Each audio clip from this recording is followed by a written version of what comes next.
Thunderous Assault increases jump and teleport range, and they now stun. A cool ability, but since there's not much to say about it, let's instead discuss Tadeusz's secret mechanic in Chaos Rising. Squads with melee weapons have a kind of passive mini charge that they can perform with some chance when attacking an enemy instead of walking at normal speed.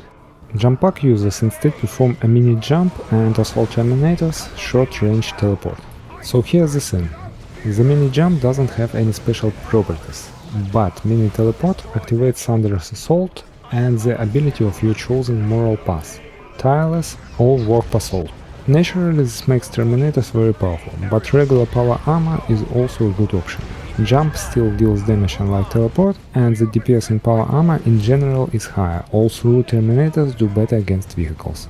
Vanguard Veterans. Now the Assault Squad has also earned its veteran status. The second part of the description about health restoration is just some fairy tale. Even if it exists, it's hard to notice.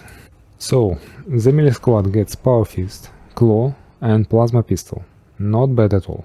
The ranged one gets Plasma Gun and Flamer, meaning they become worse than before. No, really, it's such a pain.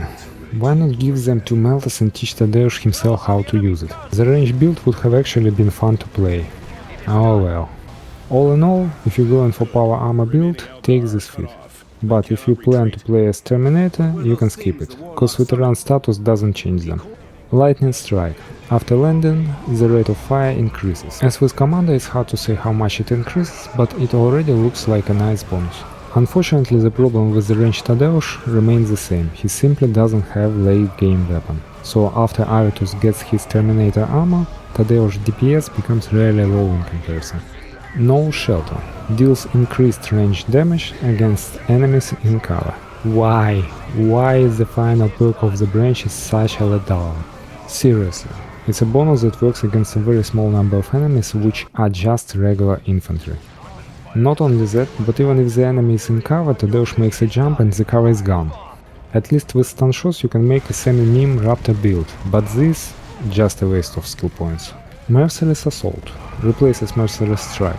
After a brief pause, each member of the squad performs a short jump or teleport, then strikes in area. Now this is another interesting ability in terms of mechanics. It gains a minimum range requirement, meaning you cannot strike an enemy who is already fighting you. This is actually quite a significant disadvantage when dealing with heavy hitting melee units, because strike allows you to knock them down, and that is no longer possible.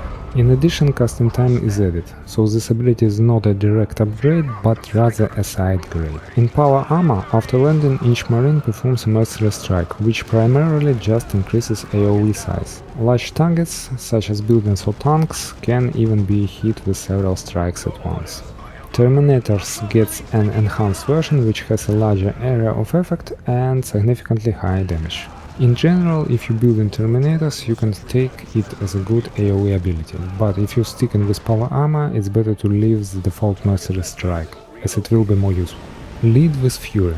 Chapter Fury now also reduces cooldown for allies. It sounds powerful, but all the drawbacks of Chapter's Fury remain, and it's not entirely clear which allies' abilities you would want to spam. Blast Off. Teleport now stuns enemies at its starting point.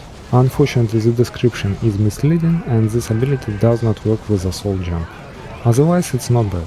It doesn't really help against single targets or small groups, since you already have Thunderous Assault, but it's perfect for controlling a large battlefield.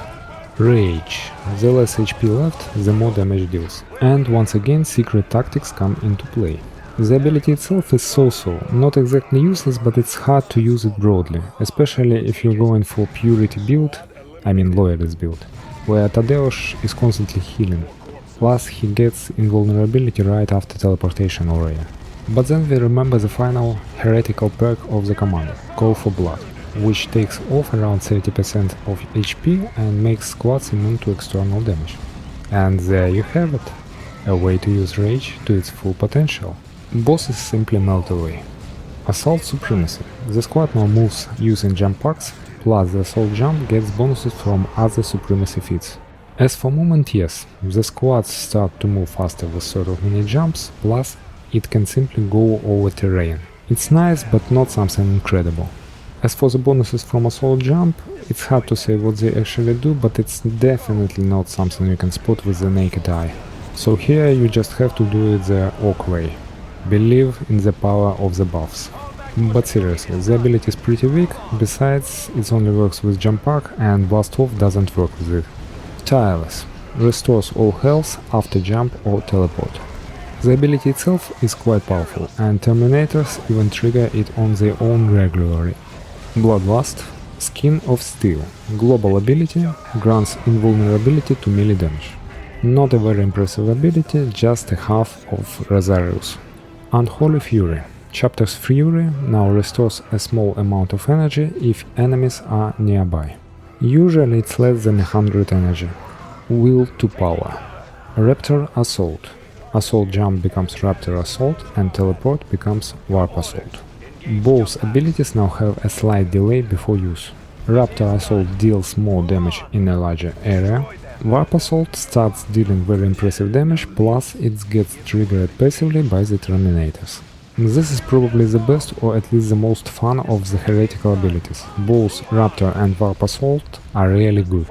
And yeah, Purity Terminators are tankier thanks to the passive cell healing, while Chaos Terminators passively deal some enormous amount of area damage. Daemonic Possession.